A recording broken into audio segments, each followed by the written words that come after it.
بسم اللہ الرحمن الرحیم۔ السلام علیکم ناظرین، آج ہم خیبر پختونخوا اسلحہ ایکٹ 2013 کے مزید دفعات وہ ڈسکس کرنے جا رہے ہیں، جس میں پہلے نمبر پر ہے دفعہ 10۔ دفعہ 10 بھی اس قانون کا جو سیکشن ہے بہت اہمیت کے حامل ہے۔ اس میں ایسی صورتیں بیان ہوئی ہے کہ جن صورتوں کے تحت کسی بھی شخص کو پابند کیا گیا ہے کہ وہ لائسنس دار اسلحہ کو جمع کرے گا یا تانوں میں یا کسی اسلحہ ڈیلر کے پاس، تو وہ کون سی صورتیں ہیں اور پھر اس کا آگے جو پروسیس ہوگا جمع کرنے کے بعد وہ کیا ہوگا، تو یہ تمام ابھی دفعہ 10 میں ہم تفصیلاً انشاءاللہ آپ کو سمجھانے کی کوشش کریں گے۔ دفعہ 10 کی جو مین ہیڈنگ ہے کہ بعض صورتوں میں اسلحہ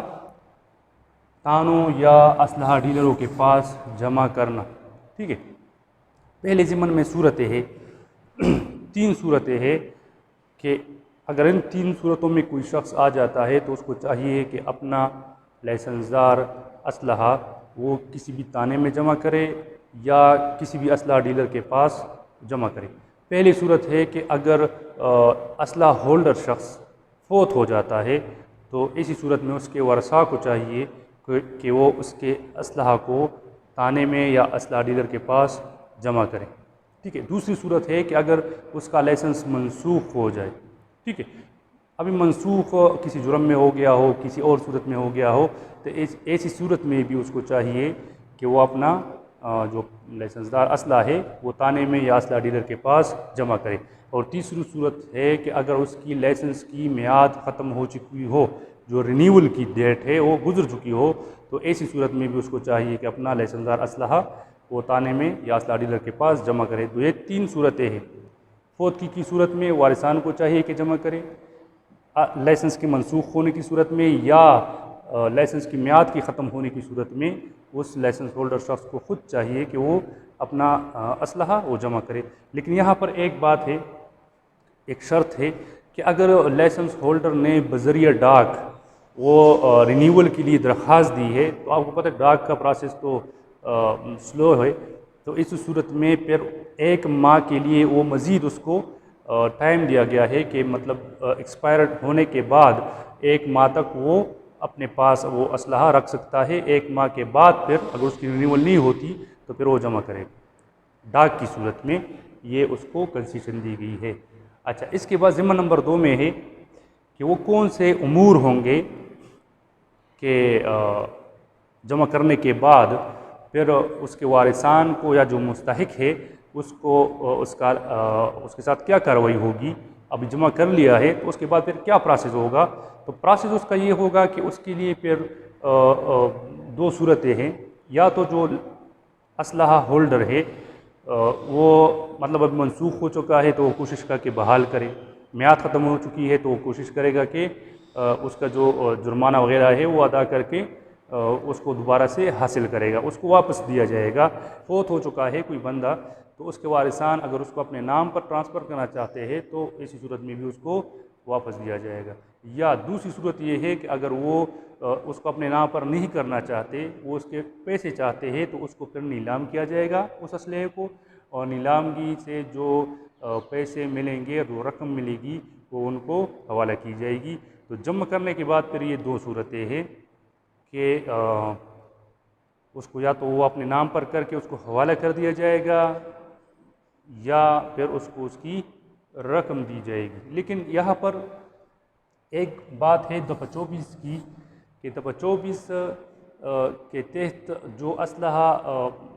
لیا گیا ہو، منسوخ ہو چکا ہو، تو وہ یہاں پر واپس نہیں کیا جائے گا۔ دفعہ 24 میں جرائم میں جو اسلحہ وہ قبضے میں لیا جاتا ہے، بحق سرکار و ضبط ہو جاتا ہے، تو ایسا اسلحہ پھر واپس نہیں کیا جائے گا، ٹھیک ہے۔ یہ 3 صورتیں ہیں، اس کے علاوہ کی بات پھر وہ اس میں شامل نہیں ہے۔ اچھا، اس کے بعد ہے تیسرا ضمن۔ تیسرے ضمن کو پڑھنے سے پہلے میرے خیال سے جو آخری ضمن ہے وہ اگر آپ سمجھ جائے تو پھر آپ کو تیسرا ضمن آسانی سے سمجھ آپ جاؤ گے۔ آخری جو ضمن ہے اس میں قواعد کا ذکر ہے کہ قواعد کون بنائے گا؟ گورنمنٹ مجاز ہے کہ وہ قواعد بنائے گی وقتاً فوقتاً ان امور سے متعلق۔ وہ امور کیا ہوں گے؟ دو امور ہوں گے کہ اگر کسی اسلحہ ڈیلر کے پاس اسلحہ جمع کیا جائے گا تو اس کے لیے شرائط وضع کرنا، تیار کرنا، یہ گورنمنٹ کا کام ہے کہ وہ ایسے قواعد بنے گی کہ کون سے شرائط کے تحت وہ اسلحہ ڈیلر کے پاس جمع کرے گا، ایک بات۔ دوسری بات، عرصہ، یہ فکس کرنا، یہ مقرر کرنا کہ کتنے عرصے کے دوران یہ جو دو کا رویہ ہے واپس لینے کی یا رقم کی، یہ کتنے عرصے کے لیے مطلب یہ اس پر عمل کیا جائے گا، تو یہ عرصہ مقرر کرنا بھی گورنمنٹ کا کام ہے۔ آخری ضمن کی یہ بات ہے، ٹھیک ہے۔ تو اگر مقررہ عرصہ میں، ابھی آ جاتے ریورس ضمن نمبر 3 کی طرف، اگر مقررہ عرصہ جو گورنمنٹ نے مقرر کیا ہے کہ اس عرصے میں یا تو واپس لیا جائے گا یا اس کی رقم حاصل کی جائے گی، اگر اس میں کوئی شخص نہ واپس لیتا ہے اپنے لائسنس کو، نہ اس کی رقم لینے کا وہ مطالبہ کرتا ہے، اور یا ایسی کوئی اور صورتحال ہے، تو ایسی صورت میں پھر اس کا جو اسلحہ ہے وہ بحق سرکار ضبط کر لیا جائے گا، ٹھیک ہے۔ اور اس کے بعد چوتھے نمبر پر ہے کہ قواعد بنانا کس کا کام ہے؟ گورنمنٹ کا کام ہے کہ وقتاً فوقتاً وہ ایسے اگر نئے مسائل اس کے جو ہم ابھی پڑھ چکے ہیں اس دفعے میں آ جاتے ہیں تو اس کے لیے قواعد بنانا یہ گورنمنٹ کا کام ہے۔ اور قواعد کون کون سے ہوں گے تو پھر ان کی بھی یہاں پر ہم تفصیل پڑھ چکے ہیں کہ جو اسلحہ ڈیلر ہے اس کے لیے شرائط بنانا کہ کون سے شرائط کے تحت اس کے پاس اسلحہ جمع کیا جائے گا، اور عرصہ مقرر کرنا کہ کون سے عرصے کے دوران یہ دو کا رویہ کی جائے گی، تو یہ گورنمنٹ کا کام ہے۔ تو یہ تو زبردست تھا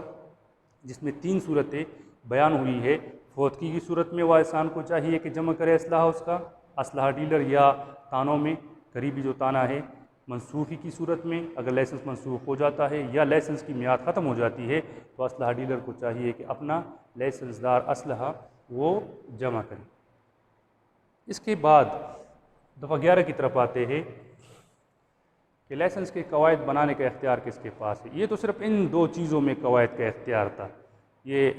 جو اسلحہ ڈیلر تانوں میں جمع کرنے کے بارے میں۔ اب یہاں پر لائسنس کی جو قواعد ہے، لائسنس دینے کی جو قواعد ہے وہ کون وضع کرے گا؟ وہ بھی گورنمنٹ مجاز ہے کہ وہ بذریعہ اشتہار سرکاری گزٹ میں باقاعدہ مشتہری کے ساتھ یہ قواعد بنائے گی۔ قواعد کیا ہوں گی کہ اسلحہ دینے والا مجاز افسر کون ہوگا، جس طرح آج کل DCO ہر ضلع میں مجاز افسر ہے، اسی طرح اسلحہ کی رقم فیس کتنی ہوگی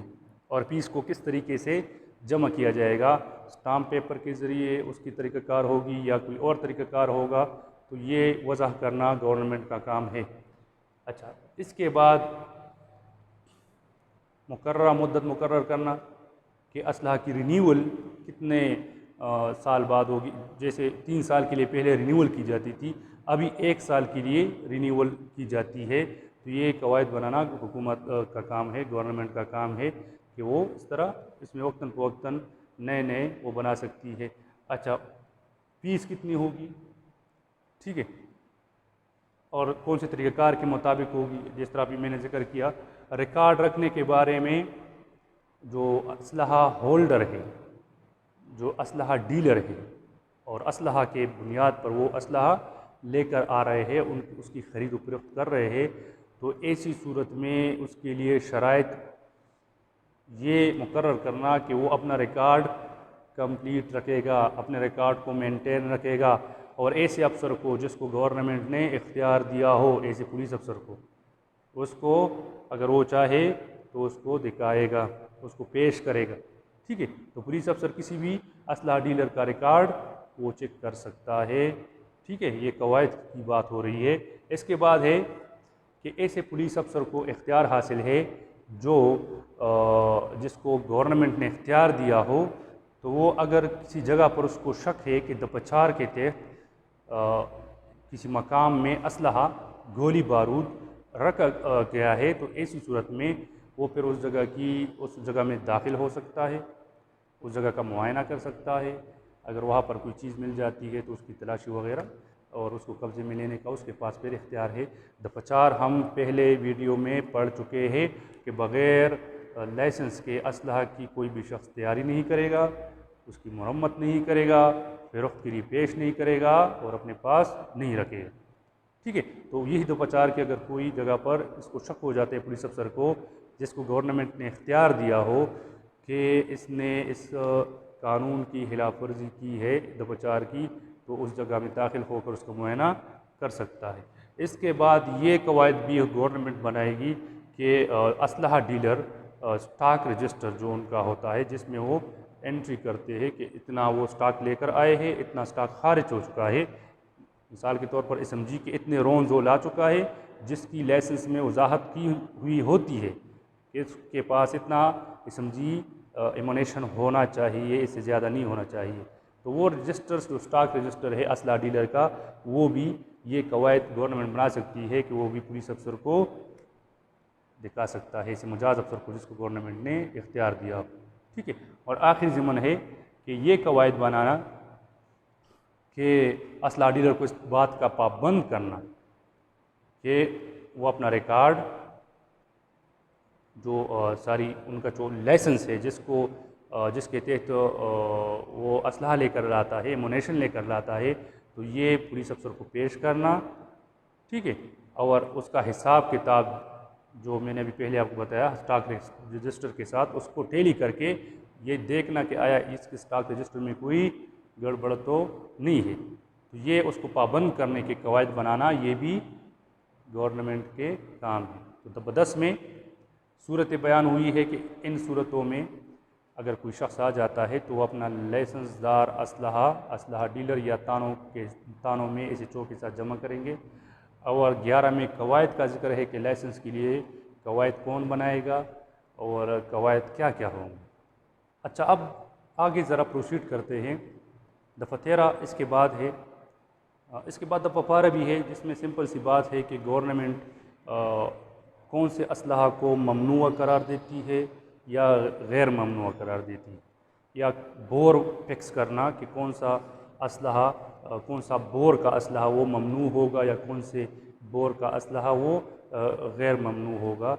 یہ فکس کرنا یا اس کا ڈیمیٹر جو قطر ہوتا ہے یہ فکس کرنا، یہ گورنمنٹ کے اختیارات ہے۔ تو اب آتے ہیں دفعہ 13 کی طرف۔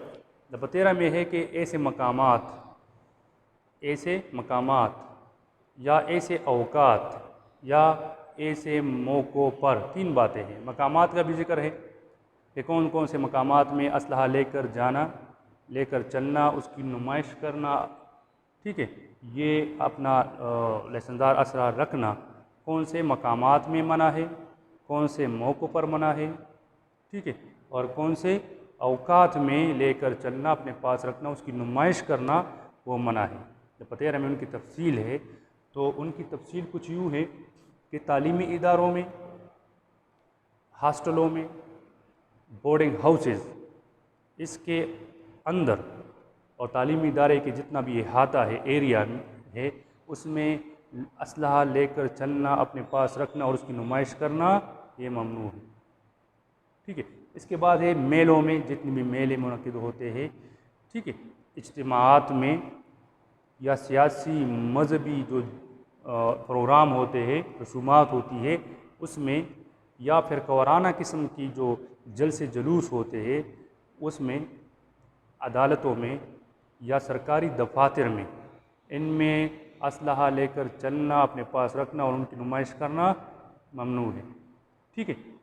تو ایسی صورت میں اگر کوئی شخص ان مقامات میں، ان اوقات میں اور ان موقعوں پر جن کا بھی ذکر کیا گیا ہے اس میں اسلحہ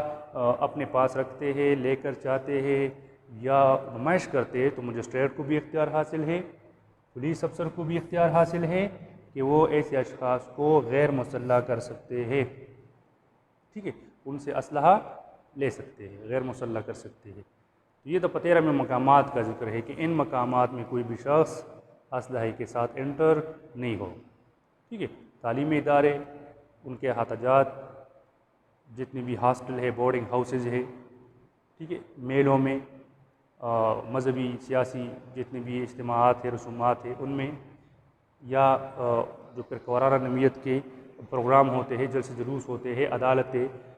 اور اس طرح سرکاری دفاتر میں لے کر جانا منع ہے۔ اس کے بعد ہے دفعہ 14۔ دفعہ 14 میں لائسنس کی منسوخی اور معطلی کا ذکر ہے کہ لائسنس کو کون منسوخ کر سکتا ہے یا اس کو معطل کر سکتا ہے۔ تو یہاں پر ان افسران کا بھی ذکر ہے، حکومت کا بھی ذکر ہے اور دیگر اتھارٹی کا بھی ذکر ہے۔ تو ایسا افسر مجاز کنندہ جس کو حکومت نے اختیار دیا ہو یا اس کا کوئی ماتحت، ٹھیک ہے، یا ڈی سی او ضلع، یہ کسی بھی شخص کا لائسنس منسوخ یا معطل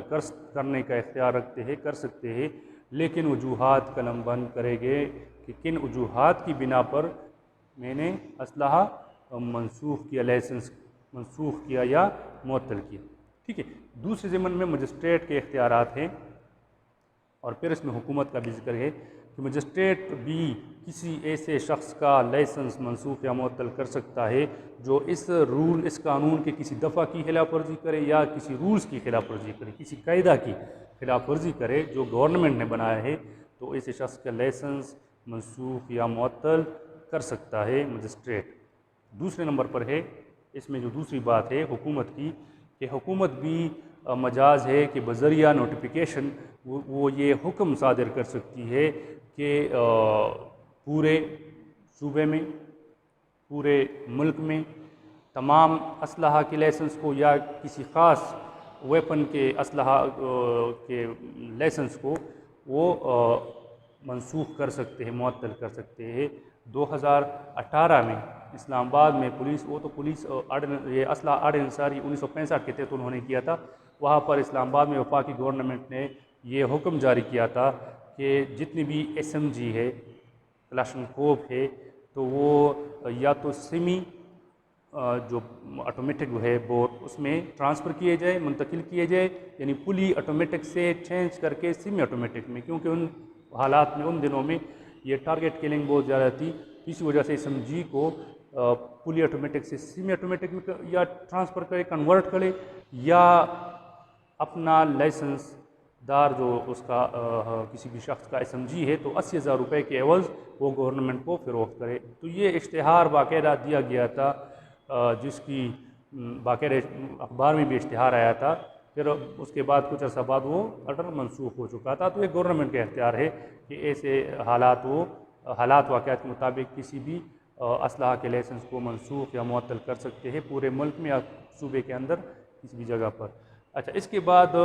اپیل کی بات ہے ضمن نمبر 3 میں، کہ اگر حکومت کسی شخص کا لائسنس منسوخ کرے، معطل کرے، تو ایسی صورت میں جو منسوخ کنندہ، جو متاثر کنندہ شخص ہے وہ 60 یوم کے اندر اپیل کر سکتا ہے، اور اگر دیگر اتھارٹی ہے جس طرح ہم نے بات کی ہے مجسٹریٹ کی، تو ایسی صورت میں پھر وہ 30 یوم کے اندر اپیل کر سکتا ہے۔ تو یہ جو سیکشنز آج ہم پڑھ چکے ہیں، دفعہ 10، دفعہ 11، دفعہ 12، دفعہ 13، دفعہ 14، امید ہے آپ کو اس پر سمجھ آ گئی ہوگی۔ پھر بھی اگر کسی کی کوئی کنفیوژن ہو، کوئی سوال ہو، تو وہ کمنٹ باکس میں وہ لازمی کر سکتے ہیں۔ انشاءاللہ کوشش کریں گے کہ کسی کی بھی کوئی اس طرح کی سوال وہ پینڈنگ نہ رہے۔ اس وقت تک کے لیے مجھے اجازت دیجیے، اپنا بہت بہت خیال رکھیے اور ہمیں بھی اپنا دعاؤں میں یاد رکھیے۔ اللہ حافظ۔